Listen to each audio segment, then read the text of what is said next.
Hello friends, मैं वीरू चौहान, संयम UPSC में आपका स्वागत है। आज की वीडियो में हम जानेंगे कि पश्चिमी जो देश हैं उनका वर्चस्व को कैसे ब्रिक्स कम कर रहा है। ब्रिक्स ऐसा क्या संगठन बनता जा रहा है जो पश्चिमी देश हैं जितने भी, उनका जो वर्चस्व है कम होता जा रहा है। वीडियो को शुरुआत करते हैं और देखते हैं वीडियो में क्या क्या है। न्यूज़पेपर की कटिंग आपको पता है, इनको ऑथेंटिक रहती है, इसमें कोई पैसा कोई कुछ होता नहीं है। ब्रिक्स बना पश्चिमी वर्चस्व को विरोध करने का मंच, ऐसा माना जा रहा है कि ऐसा क्या कर दिया ब्रिक्स ने। देखो ब्रिक्स के बारे में देखते हैं। पहले कुछ देशों को बना था, ठीक है, ये इंडिया है, इसमें इंडिया था। इसमें विश्व की तेजी से बढ़ती अर्थव्यवस्थाओं वाले ब्रिक्स देशों के नेता 6 जुलाई को ब्राजील में एकत्रित हुए। ब्रिक्स के निर्माण को द्वितीय विश्व युद्ध के बाद से हावी रही अमेरिका के नेतृत्व वाली वैश्विक राजनीतिक, आर्थिक और वित्त प्रणालियों के लिए एक महत्वपूर्ण रूप की चुनौती में देखा जा रहा है। ठीक है, ब्रिक्स ऐसा देश था। इसके सदस्य वैश्विक मामलों में ग्लोबल साउथ के विकासशील देशों के लिए अधिक आवाज की वकालत करते हैं। आइए जानते हैं इनके बारे में। ब्रिक्स की शुरुआत कैसे हुई, पहले जानते हैं ब्रिक्स की शुरुआत कैसे हुई। वीडियो थोड़ा देखते हैं, यहाँ पे थोड़ा जगह करता हूँ इसको, ठीक है, जूम करता हूँ इसको। हाँ ठीक। ब्रिटिश अर्थशास्त्री जिम ओनिल ने सबसे पहले 2001 में ब्राजील, रूस, भारत और चीन नाम के पहले अक्षरों को मिलाकर BRIC पहले ब्रिक था। ठीक, पहले इसका ब्राजील, रशिया और इंडिया और चीन, ठीक है, इनका ये कितना जिम ओनिल ने किया था। ठीक है, और ब्रिटिश के अर्थशास्त्री, उन्होंने कहा था कि 2050 तक ये देश वैश्विक आर्थिक विकास में अगुवा बनेंगे। ब्रिक्स नेताओं का पहला शिखर सम्मेलन 2009 में रूस में आयोजित हुआ। तो पहला शिखर सम्मेलन कहाँ हुआ? 2009 में। कहाँ हुआ? रूस में। ठीक, एक वर्ष बाद दक्षिण अफ्रीका को शामिल किया गया। ठीक है, तो इसमें एस लग गया, ब्रिक क्या हो गया फिर? ब्रिक्स हो गया, ब्रिक्स हो गया। ठीक, 2009 में दक्षिण अफ्रीका शामिल हुआ, जिससे यह समूह BRICS यानी ब्रिक्स बन गया। ठीक, पहले ब्रिक था, अब ब्रिक्स हो गया। और कौन ब्रिक्स में शामिल होना चाहता है, अब देखते हैं। ब्रिक्स में शामिल होने वाले इच्छा रखने वाले कितने देश हैं? वाले देशों की संख्या 44 तक पहुंच गई है। इस वर्ष Belarus, Bolivia, Cuba, Kazakhstan, Malaysia, Thailand, Vietnam, Uganda, Uzbekistan ने भागीदार देश बनने की दिशा में कदम बढ़ाए हैं। अन्य इच्छुक देशों में Azerbaijan, Bahrain, Bangladesh, Burkina Faso, Cambodia, Chad, Colombia. ठीक है, और देखते हैं। आप कुछ सोच रहे होंगे इतना बड़ा देश, इतना बड़ा ये संगठन बनता जा रहा है। उसके बाद कांगो गणराज्य, Honduras, Laos, Kuwait, Morocco, Myanmar, निकारागुआ, पाकिस्तान, फिलिस्तीन, सेनेगल, दक्षिण Sudan, Sri Lanka, Syria, Venezuela, Zimbabwe शामिल हैं। सऊदी अरब ने ब्रिक्स में शामिल होने की योजना बनाई थी, लेकिन अब तक अंतिम निर्णय नहीं लिया। तुर्की के शामिल होने पर भारत ने वीटो कर दिया था।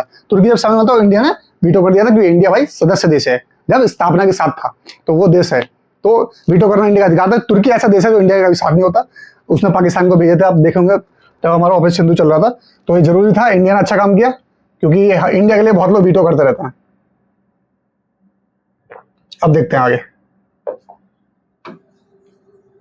ठीक, आगे देखते हैं क्या बोला गया इसमें। और इसको विश्व बैंक का विकल्प माना। वर्ल्ड बैंक है, जो वर्ल्ड बैंक में किसकी? अमेरिका की चलती है। सारा जो लोन देना है, किसको देना है, वो सब डील करता है। तो अब क्या कहता है, ब्रिक्स ने विश्व बैंक के लिए एक विकल्प न्यू डेवलपमेंट बैंक NDB ढूंढा था।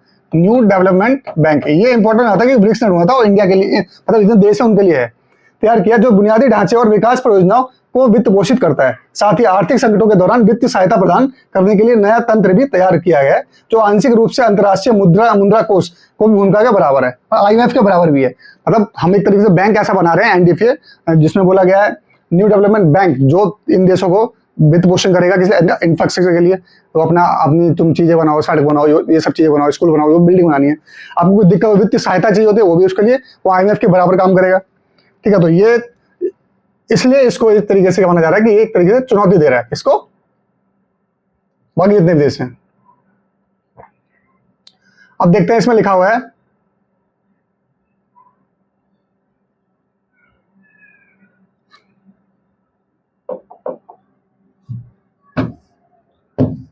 ठीक, आगे देखते हैं इसके बारे में। आर्थिक शक्ति के रूप में उभर रहा है ब्रिक्स। देखते हैं ब्रिक्स में अब मूल 5 देशों के अलावा, पहले मूल 5 देश थे, मतलब इनको मैं आता है पहले ब्रिक्स। ये टोटल जो है ना ब्रिक्स के देश, ये 5 माने जा रहे थे, क्योंकि साउथ अफ्रीका बाद में ऐड हो गया था। 4 तो पहले थे, उसका साउथ अफ्रीका 2009 में ऐड हुआ था। ब्रिक्स में मूल 5 देशों के अलावा मिस्र, इथियोपिया, ईरान, संयुक्त अरब अमीरात और इंडोनेशिया शामिल हैं। देखो अब कितने देश शामिल हैं? एक 5 हो गए, 6, 7, 8, 9 और 10, टोटल 10 देश हो गए। इंडोनेशिया हुआ शामिल इसमें। इसके अध्यक्ष का पद हर वर्ष विभिन्न सदस्यों के बीच बदलता रहता है। यह एक अनौपचारिक समूह बना हुआ है। हालांकि कोई संस्थापक संधि, सहायक सचिवालय या मुख्यालय न होने के बावजूद ब्रिक्स कागज पर एक महत्वपूर्ण भू राजनीतिक और आर्थिक शक्ति के रूप में विकसित हुआ है। ईरान और यूएई जैसे नए सदस्यों की बदौलत ब्रिक्स देश महत्वपूर्ण कमोडिटी बाजार को भी नियंत्रित करता है। इसमें वैश्विक तेल उत्पादन का लगभग 40% हिस्सा आ गया। ठीक है, 40% हिस्सा आना बहुत बड़ी बात हो जाती है। ठीक है, 40% हिस्सा हो जाना वैश्विक समूह का 10 देश, जिसमें 10 देश शामिल है। ठीक है, उसमें 40% ज्यादा। अब देखते हैं इसमें क्या इसकी और खासियत है। ये पूछते हैं क्वेश्चन, ब्रिक्स से क्वेश्चन ऐसे पूछते हैं, ज्यादातर उसमें पूछा जाता है क्वेश्चन में। 40% से ज्यादा दुनिया की आबादी की प्रतिनिधित्व करता है ब्रिक्स। 40% जो आबादी है इन देशों में है, जो देश के सदस्य हैं।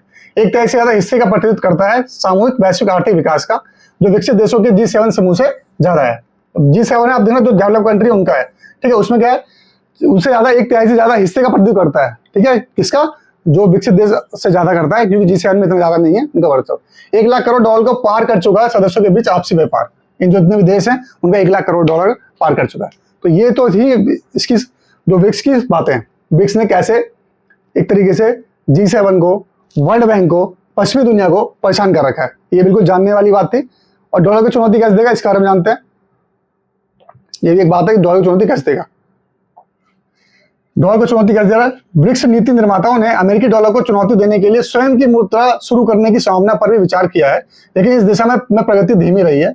यह समूह अन्य विकासशील देशों संग अनुबंध करने के लिए उत्सुक है, जो तेजी से बढ़ती अर्थव्यवस्थाओं के साथ तालमेल चाहते हैं। आप देखो इंडिया को इसमें कितना फायदा है, इंडिया तेजी से बढ़ रहा है, दुनिया में अच्छा तेजी से इंडिया बढ़ रहा है। इस तरीके से तो जीडीपी देखी जाए तो बढ़िया से जितने भी विकसित देश हैं उनका नाम है। ठीक है, उनकी बात करेंगे।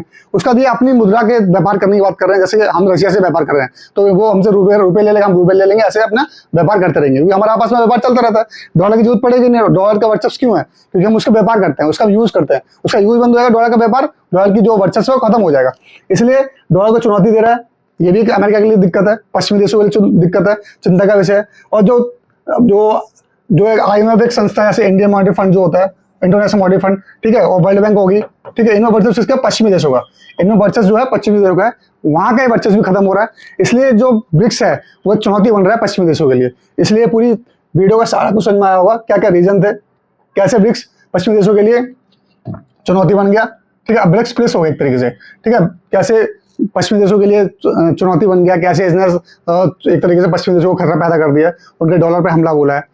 ठीक है, तेल का आयात 40% उनके पास है, 1 लाख डॉलर का इनका आपसी व्यापार जो हो गया है, पार हो गया है। तो बहुत बड़ी बात है, जो हम आपस में अगर 10 देश मिलकर आपस में काम कर लें, डॉलर पर निर्भरता कम करें, तो हमारी देश की करेंसी भी अच्छी होगी और डॉलर पे हम निर्भर भी कम होंगे, डिपेंडेंसी भी कम होगी। तो ये सब चीज़ों से हम देश को और आगे बढ़ा सकते हैं। तो इस वीडियो को हिसाब करते हैं, तब तक के लिए खुश रहिए, स्वस्थ रहिए। जय हिंद, जय भारत।